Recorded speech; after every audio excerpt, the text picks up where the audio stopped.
My daughter-in-law just destroyed 6 months of my life in 30 seconds. I'm a cancer survivor. Finished my final chemo treatment 3 weeks ago. Spent those 6 months crafting a family ring during treatments. Trembling hands, magnifying glass, pure determination. White gold band with 4 birthstones for future grandchildren I might never meet.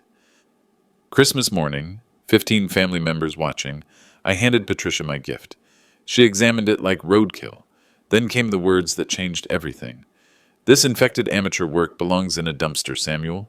Maybe focus on not dying before making jewelry. Dead silence. My son David went pale. My sister Martha gasped, but I stayed ice cold. Set down my coffee, reached for my phone. Because Patricia had no idea. I'd been anonymously funding her medical school for 4 years. $280,000. Time to collect. Let me paint you the full picture of how cruel this really was. March 15th, 2024. That's when Dr. Rebecca Thompson at Swedish Medical Center told me I had stage 3 lymphoma. 68% survival rate, she said. 18 months of treatment ahead. I'm 59 years old. Lost my wife Margaret 3 years ago to the same disease. Suddenly I'm staring down the same path. But here's what kept me going during those brutal chemo sessions. Creating something lasting. A family legacy. That ring wasn't just jewelry. It was my promise that love survives, even when we don't. Every Tuesday and Friday for 6 months, I'd drag myself to treatment. Port in my chest. Poison pumping through my veins. Then I'd come home and work on that ring for hours. Had to modify all my jewelry tools. Hands shake when you're on chemo. Did you know that? Bought a special magnifying lamp for $400. Weighted handle files so I could grip them. Some days I could only work 15 minutes before the tremors got too bad. The birthstones cost me $1,360 total. Ruby, for July. That's when David was born. Emerald for May, Patricia's birthday, though she never appreciated the gesture. Sapphire for September. Diamond for December. Each stone representing a grandchild I prayed I'd live to see. The engraving nearly broke me. Had to etch the inside band with our family motto, Love Endures. Took me 3 weeks just to get those 8 letters right. My jeweler buddy Frank said it was museum-quality work. Christmas Eve, I wrapped that ring in a custom box I'd made from walnut wood. Same wood from the tree Margaret and I planted when David was born. Even made the little satin cushion inside. Christmas morning arrives. Patricia shows up in her new BMW, the one David bought her with his promotion money. She's wearing a $1,500 Tiffany necklace, designer everything. Hair done at that fancy salon downtown. I'm sitting there in my old cardigan with the burn holes from radiation treatments. Medical bracelet still on my wrist, the one that says lymphoma patient, chemotherapy. Family starts opening gifts. Patricia gets David a Rolex, expensive wine for my sister Martha, gift cards for everyone else. Cold, calculated, no thought behind any of it. Then comes my turn to give gifts. I hand Patricia the walnut box. My hands are still shaking a little. They probably always will. I made this for you, I said quietly. For our family's future. She takes the box, like it might contaminate her manicure. Opens it slowly. The ring catches the Christmas tree lights, all 4 stones sparkling like tiny stars. For maybe 3 seconds, I thought I saw something soften in her face. Maybe appreciation. Maybe understanding of what this meant. I was wrong. She held it up between 2 fingers like it was a dead mouse. Really, Samuel? This is what you've been working on? It looks like something from a gas station jewelry counter. My heart sank, but I tried to explain. Patricia, I spent 6 months. She cut me off with a laugh. Not a gentle laugh. A mean one. 6 months? On this? Oh, honey, you could have just gone to Kay Jewelers and saved yourself the embarrassment. The room temperature dropped 10 degrees. David shifted uncomfortably. Martha's Christmas smile vanished. But Patricia wasn't done. Oh no, she was just getting started. She turned to address the whole room, holding my ring up like evidence in a trial. Everyone, look at this. Samuel made me a craft project. Isn't that sweet? The way she said sweet, like the word tasted rotten in her mouth. My nephew Jake, David's cousin, tried to diffuse things. Actually, Patricia, that looks really well made. The stones are... Jake, please, I know quality when I see it. This amateur work belongs in a church craft fair, not on someone's finger. And that's when she crossed the line that you don't cross with a cancer patient. She looked directly at me, this dying old man who'd poured his heart into her gift and delivered the blow that changed everything. Samuel, maybe you should focus on not dying before you take up new hobbies. This infected-looking amateur work is exactly why Margaret probably died miserable. She had to watch you fail at everything too. The silence that followed could have shattered glass. My sister Martha went white as paper. David's face turned 3 shades of red. Even Patricia's own mother, visiting from Portland, looked mortified. But me? I felt something I hadn't felt in months of treatment. Clarity. Pure, cold clarity. Patricia had just made the biggest mistake of her entitled little life. Because what she didn't know, what nobody in that room knew, was that I wasn't just some dying old man making amateur jewelry. I was the Miller Foundation, the anonymous benefactor who'd been paying every single penny of her medical school tuition for the past 4 years. And she was about to find out what happens when you bite the hand that literally feeds you. You think that was bad? Patricia was just warming up. See, when someone shows you their true character, believe them the first time. But Patricia wanted to make absolutely sure everyone in that room understood exactly who she was. After her comment about Margaret dying miserable, the room stayed frozen. 15 people holding their breath, waiting to see what happened next. David finally found his voice. Patricia, that was completely out of line. Dad spent months. David, stop. Patricia held up her hand like she was directing traffic. Your father needs to hear this. We all need to stop enabling his delusions. Delusions. That's what she called 6 months of fighting cancer while creating something beautiful. She stood up from the couch, still holding my ring between 2 fingers like contaminated waste. Started pacing around the living room like she was giving a lecture. Samuel, I'm going to be a doctor. Do you understand what that means? I deal with reality. Facts. Evidence-based medicine. She gestured at my ring with disgust. This isn't reality. This is a sick man's fantasy project. Look at yourself. You can barely hold a coffee cup steady, but somehow you think you can make jewelry? My medical bracelet caught the light as I reached for my water glass. The tremor in my hands was slight but visible. Patricia noticed. See? That's what I'm talking about. Those shaking hands probably couldn't even thread a needle properly. How am I supposed to wear something made by someone who can't control their own motor functions? Martha couldn't stay quiet anymore. Patricia, he has cancer. Those are side effects from... Exactly my point! Patricia's voice got louder, more animated. She was enjoying this. He's dying. His brain probably isn't even working right anymore. Chemo fog, they call it. And instead of accepting reality and spending his remaining time doing something meaningful, he's playing arts and crafts. She walked over to the mantel where Margaret's picture sat. My wife's gentle smile looking down at this nightmare. You know what's really sad? Margaret was probably relieved when the cancer finally took her. At least she didn't have to watch Samuel embarrass the family anymore with his amateur hour projects. That did it. David shot up from his chair. That's enough. You don't get to talk about my mother like... Your mother was married to a failure, David. Look around this house. Look at your father, 60 years old, and what does he have to show for it? A mortgage he'll never pay off, and jewelry that looks like it came from a gumball machine. She turned back to me, eyes cold as January. Samuel, you're dying. We all know it. The statistics for your type of cancer at your age aren't good. Instead of wasting everyone's time with these pathetic attempts at relevance, why don't you do something useful? Like figure out how to not be a financial burden on David when the medical bills get worse. Financial burden. If she only knew. Patricia wasn't finished destroying me yet. She walked back to where I sat and crouched down, getting eye level with me. Lowered her voice to a fake sympathetic whisper that everyone could hear. Honey, I know this is hard. I know you're scared, but making ugly jewelry isn't going to make you live longer. It's not going to bring Margaret back. It's just... embarrassing. For all of us. She stood up, brushed imaginary dust off her designer dress. I mean, what's next? Are you going to start painting, pottery class, maybe a macrame? She laughed at her own joke. At some point, we have to accept that not everyone is artistic. Some people are just basic. Basic. 47 years as a master jeweler, and she called me basic. But she saved the worst for last. Patricia walked over to the Christmas tree and held my ring up to the light, making a big show of examining it. You know what this reminds me of? Those sad crafts they make in nursing homes.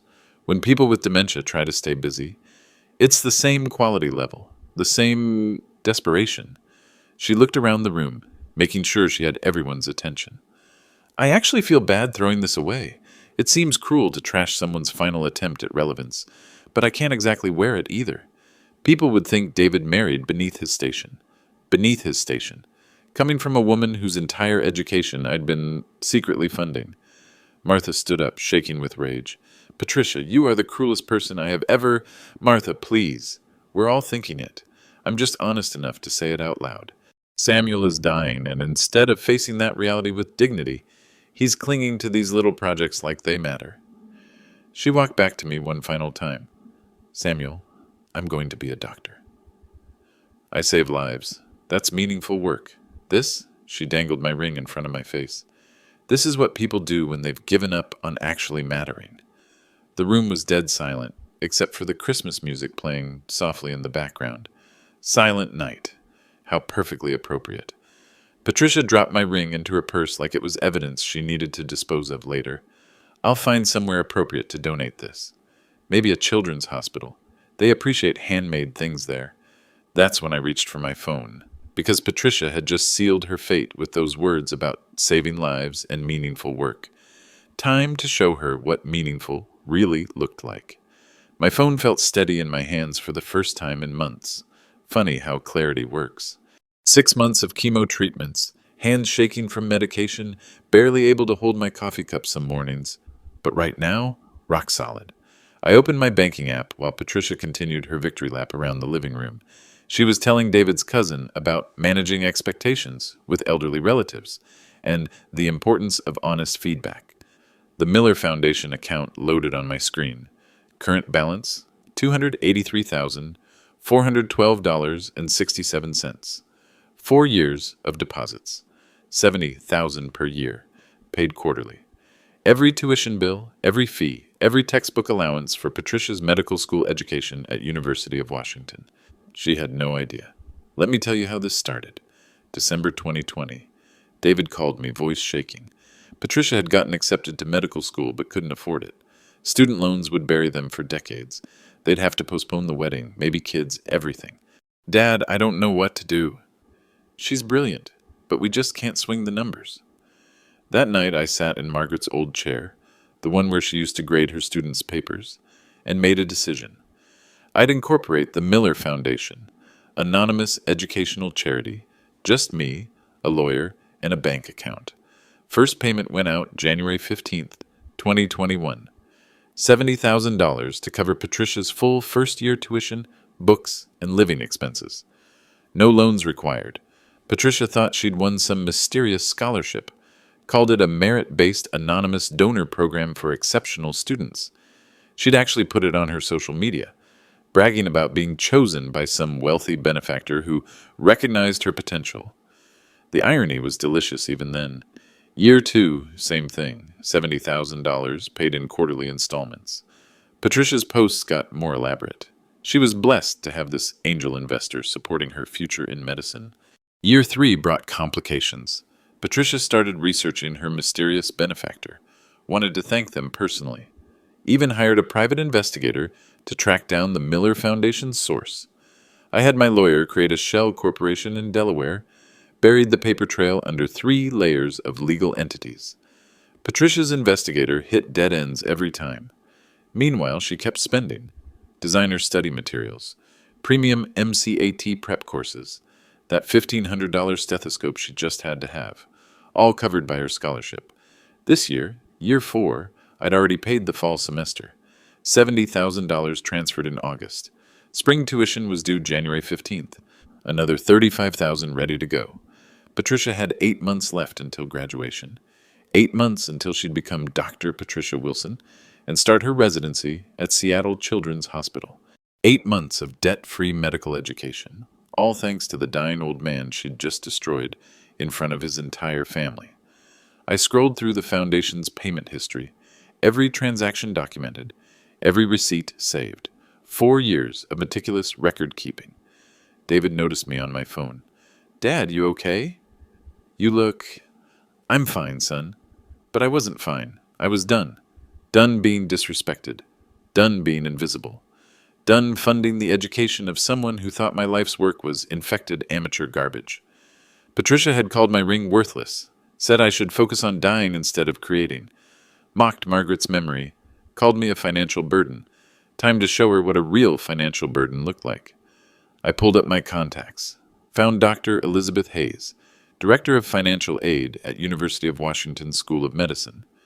We'd spoken several times over the years about the Miller Foundation's generous ongoing support for exceptional students. My finger hovered over her number. Once I made this call, there was no going back. Patricia would graduate $280,000 in debt. Her residency salary wouldn't even cover the interest payments. She'd be financially underwater for decades. But then I remembered her words.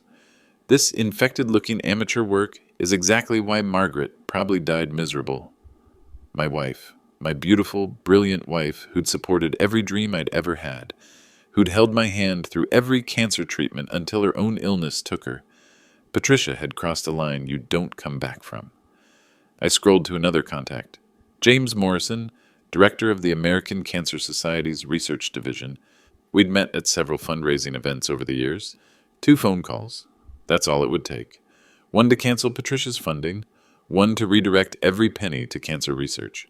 Patricia was still talking to the room about realistic expectations and dignity in decline when I stood up from my chair. "Excuse me, everyone. I need to make a quick phone call."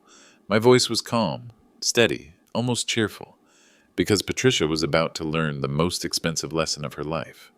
David followed me into the kitchen while Patricia continued holding court in the living room. "Dad, I'm so sorry." I don't know what's gotten into her lately. The stress from finals, maybe. "Son." I put my hand on his shoulder. "How much do you know about Patricia's financial situation at school?" David looked confused. "What do you mean?" "She got that amazing scholarship. The Miller Foundation thing. Covers everything. Tuition, books, living expenses. She's been incredibly lucky. Lucky. Right. David, sit down for a minute." We sat at Margaret's old kitchen table, the one where she used to help David with homework 20 years ago, where we'd planned our retirement dreams before cancer changed everything. "I need to tell you something about that scholarship." My sister Martha appeared in the doorway, face still red from Patricia's performance. "Samuel, I've known you for 59 years, and I've never seen you this calm when you're angry. What are you planning?" "Smart woman, my sister. Retired high school principal. She could read people like open books." "Martha, remember when you helped me set up that charity 4 years ago? The paperwork for the Miller Foundation?" Her eyes went wide. "Oh my God! Samuel, you didn't—" David looked between us. "Didn't what?" "What foundation?" I pulled up my banking app again, showed David the account balance. $283,000. "Son, there is no mysterious benefactor. There is no merit scholarship. For 4 years, I've been paying Patricia's entire medical school education, every penny." David stared at the screen like it was written in a foreign language. That's impossible. She researched it, hired an investigator. The Miller Foundation is a real organization with a Delaware shell corporation and a lawyer who bills me $500 every time someone asks questions. "Yes." Martha sat down hard in the third chair. "Samuel, are you telling me that horrible woman in there just spent 10 minutes destroying the man who's been paying her way through medical school?" "That's exactly what I'm telling you." The kitchen went quiet, except for the coffee maker gurgling and Patricia's voice drifting in from the living room. She was showing someone pictures on her phone, probably her latest social media posts about her blessed education. David's face cycled through confusion, realization, and finally rage. 4 years, Dad? 4 years of how much money? $280,000 so far. Spring tuition is due next month. Another $35,000. Jesus Christ. David ran his hands through his hair. "Dad, why didn't you tell me? I could have helped. We could have, because I wanted to do it. For you, for your future family. I thought Patricia would be part of our family for life. I wanted to give her the education she deserved." Martha leaned forward. "And now?" I looked toward the living room where Patricia was still talking. Still convinced she was the smartest person in the room. Still wearing that designer dress, bought with money saved from her scholarship. Now I think Patricia needs to learn about earning things instead of just receiving them. David was quiet for a long moment. Then, Dad, she just said Mom died miserable. She called your work infected garbage in front of the whole family. I heard. And you've been paying for her to become a doctor. Someone who's supposed to help people. Ironic, isn't it? Martha stood up and walked to the kitchen window. Could see Patricia through the doorway, gesturing dramatically with her wine glass. Samuel, what are you going to do? I showed them my contacts list. Dr. Hayes at the university, James Morrison at the Cancer Society. I'm going to make 2 phone calls, one to cancel her funding, one to donate every penny to cancer research. David was quiet for another moment. Then he nodded slowly. Do it. Martha smiled for the first time all morning. Your father would be proud of you, Samuel. Sometimes people need to face consequences. Patricia's laughter echoed from the living room. She was telling someone about her residency plans, her bright future, all the lives she was going to save. Time to give her a reality check.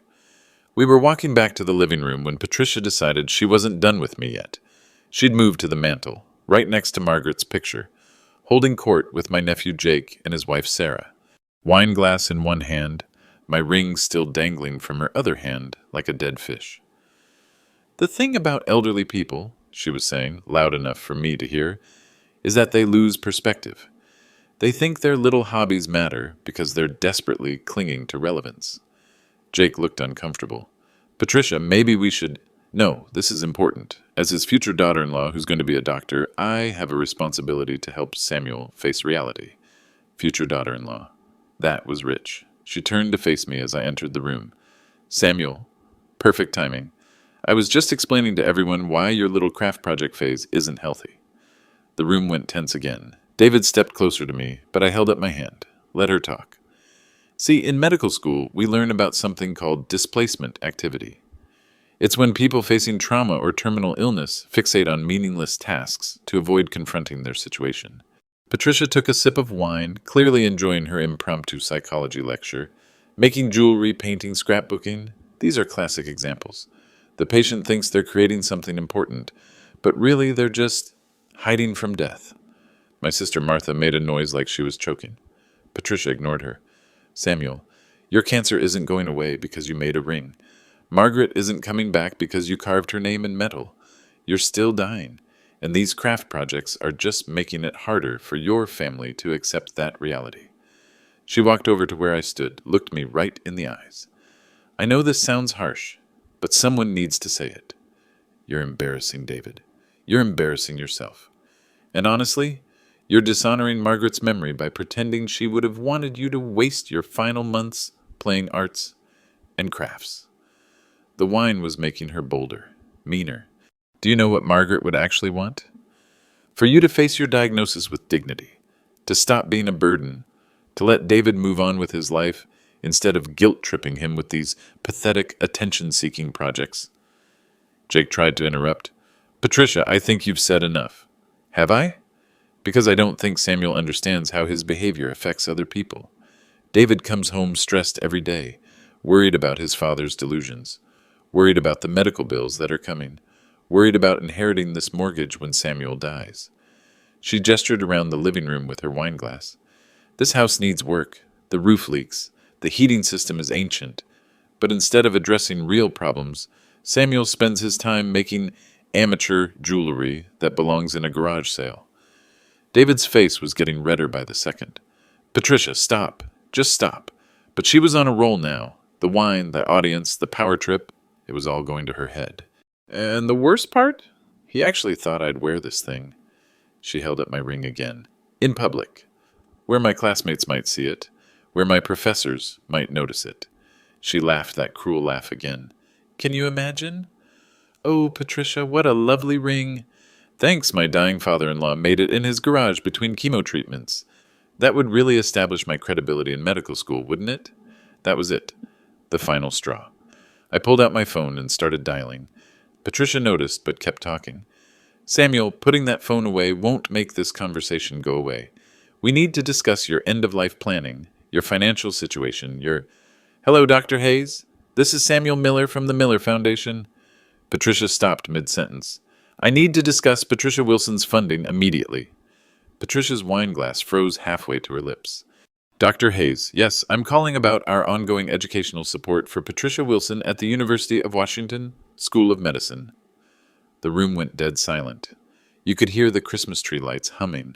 Patricia's face shifted from confusion to concern to something approaching panic. "Who is that?" she whispered to David. "What is he talking about?" I put the phone on speaker so everyone could hear. "Mr. Miller, wonderful to hear from you." Dr. Hayes' voice filled the room. "Patricia is one of our most exceptional students.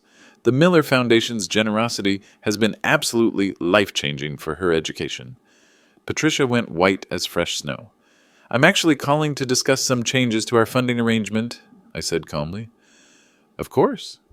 What kind of changes are we looking at?" Patricia started shaking her head slowly, like she could make this conversation disappear through willpower. "Wait," she whispered. Wait. Miller Foundation? Miller? Your name is Miller.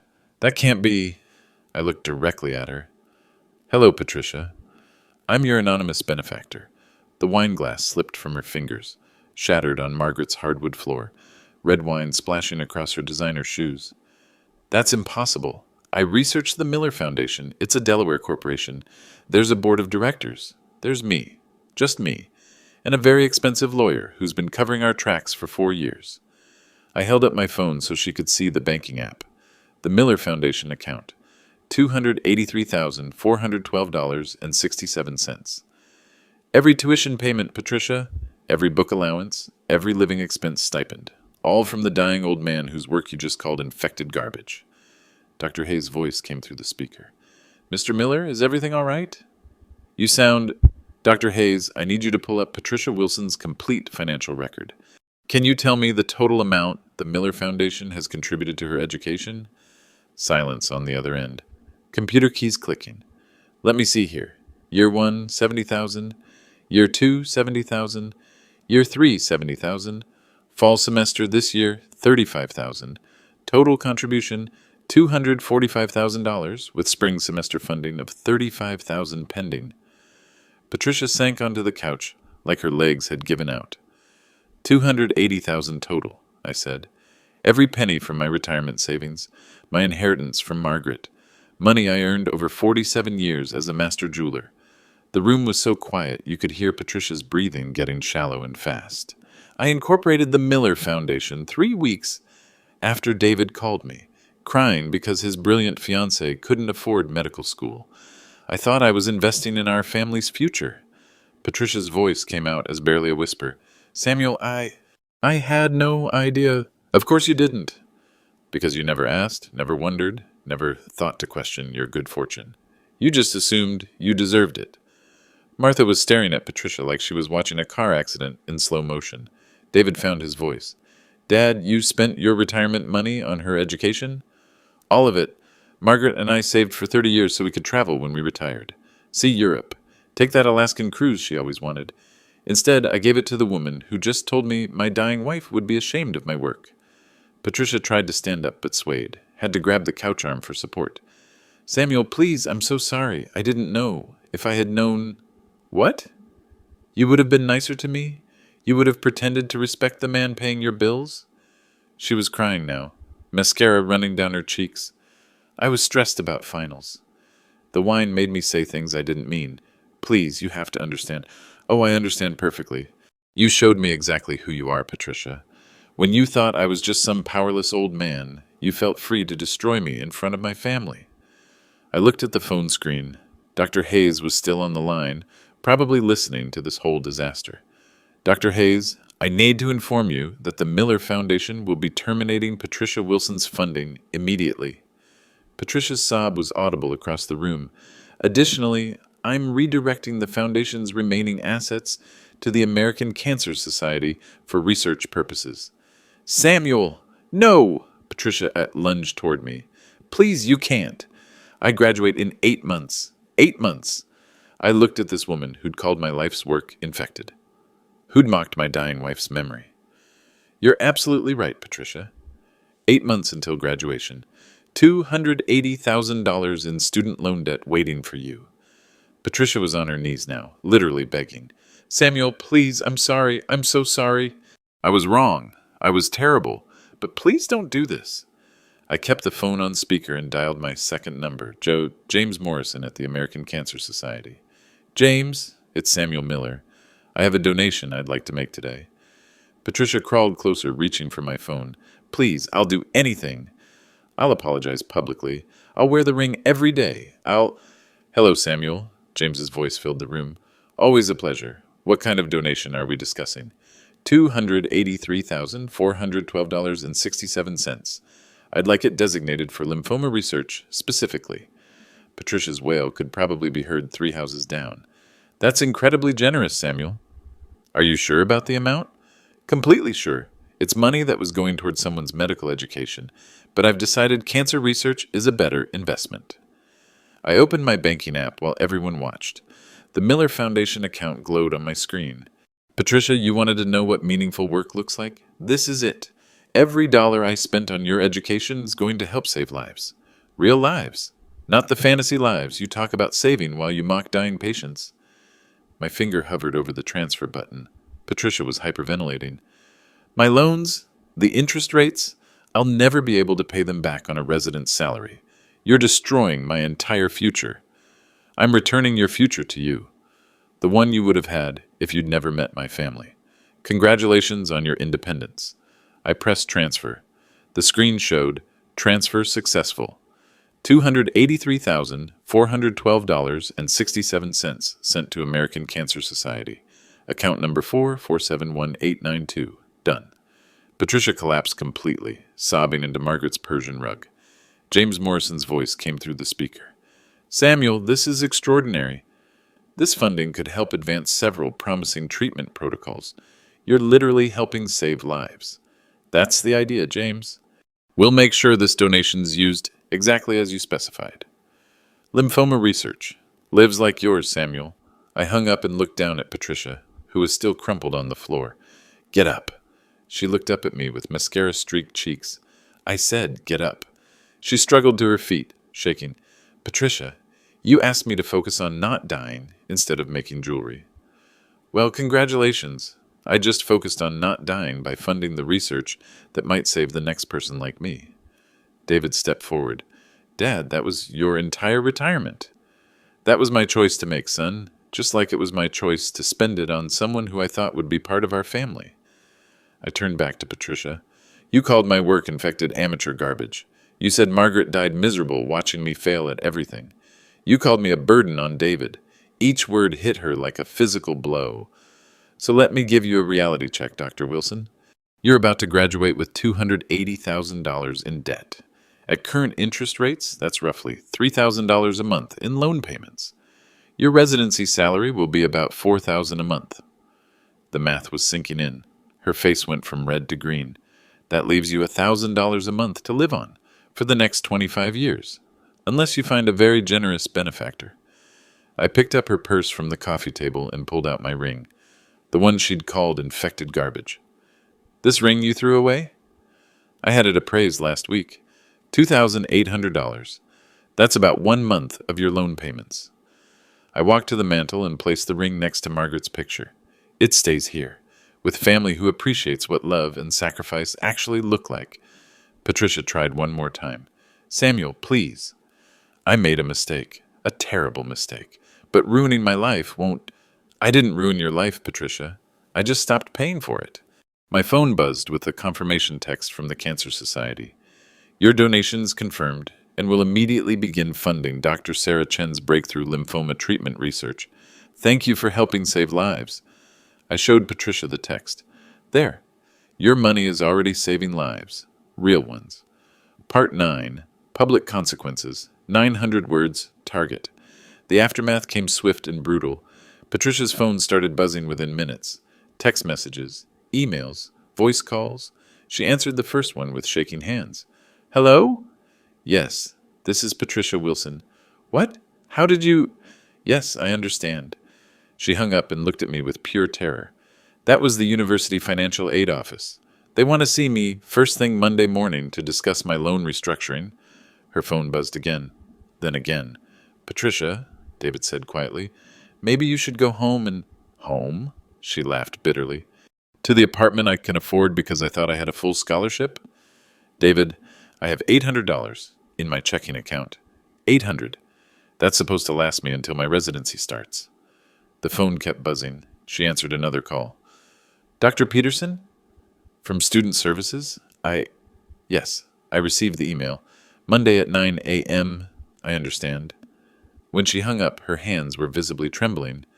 They're reviewing my financial aid status. Something about significant changes in donor funding requiring immediate reassessment of student financial obligations. Martha was watching this unfold with the fascination of someone witnessing natural selection in real time. Patricia, how exactly did you think this was going to work? You destroy the man who's been paying your bills, and then what? He just keeps writing checks? Another call. This time, Patricia just stared at the screen. It's my study group. Someone posted about this on social media. She showed us her phone. A Facebook post from Jake's wife, Sarah.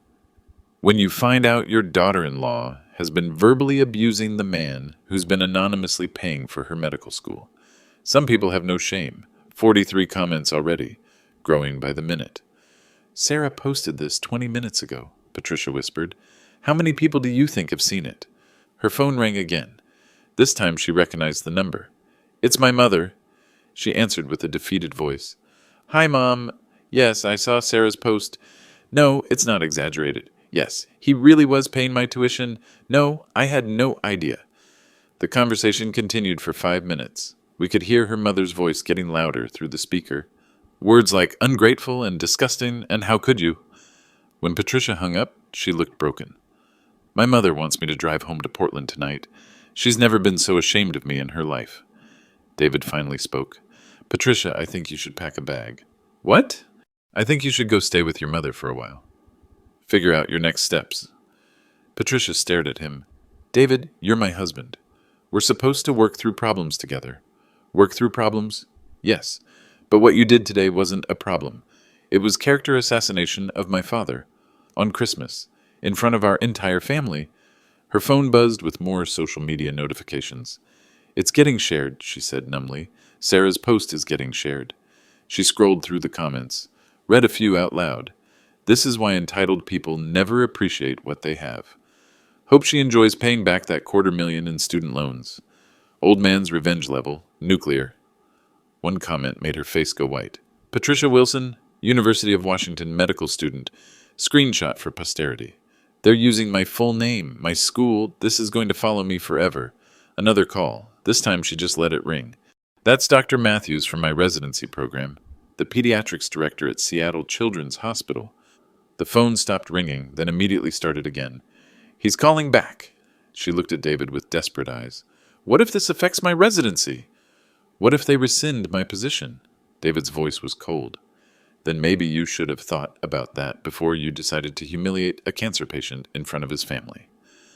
Martha leaned forward. Patricia, let me explain something to you about consequences. You spent 10 minutes showing everyone in this room exactly who you are when you think nobody important is watching. Now, everyone important is watching. Patricia's phone rang again, a number she didn't recognize. Hello? Who is this? A reporter? From the Seattle Times? How did you get my number? She hung up immediately, but the phone started ringing again. Someone gave my story to the news. David was already moving toward the bedroom. I'll get you a suitcase. David, wait. No. Patricia, you called my mother's memory worthless. You mocked my father's cancer. You destroyed a man who spent his life savings on your education. In my house. On Christmas.